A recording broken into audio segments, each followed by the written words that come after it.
नमस्कार दोस्तों।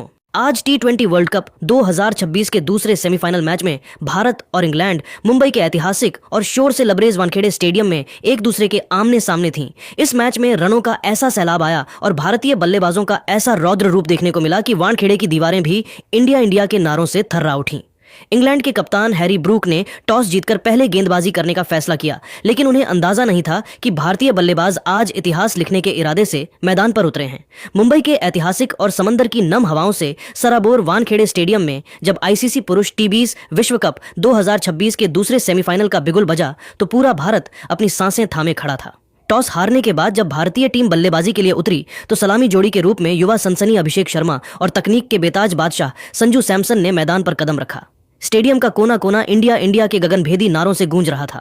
पहले ही ओवर में इंग्लैंड के सबसे घातक गेंदबाज जोफ्रा आर्चर के खिलाफ संजू सैमसन ने अपनी जादुई क्लास का ऐसा मुजाहिरा पेश किया कि अंग्रेज कप्तान हैरी ब्रूक हक्के बक्के रह गए।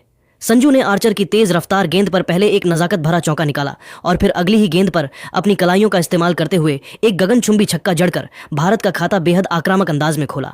दूसरे ओवर में गेंद विल जैक्स के हाथों में थी और अब स्ट्राइक पर अभिषेक शर्मा थे। अभिषेक ने आते ही जैक्स को निशाने पर लिया और लगातार 2 कड़क चौके जड़कर वानखेड़े के शोर को 7वें आसमान पर पहुंचा दिया। ऐसा लग रहा था कि आज अभिषेक एक बड़ी पारी खेलेंगे, लेकिन इसी ओवर की अंतिम गेंद पर एक और बड़ा हवाई शॉट खेलने के प्रयास में वे अपनी एकाग्रता खो बैठे और डीप मिड विकेट पर कैच थमा बैठे।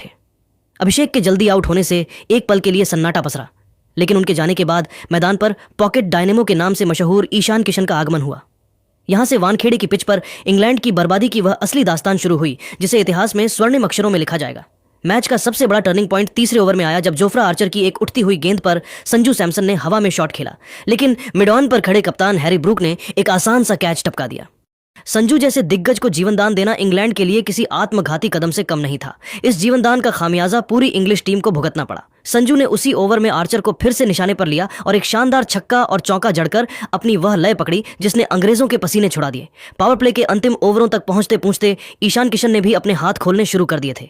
उन्होंने जेमी ओवरटन की रफ्तार का फायदा उठाते हुए बैक टू बैक 2 करारे चौके जड़े और देखते ही देखते भारत के स्कोर को 50 रनों के पार पहुंचा दिया।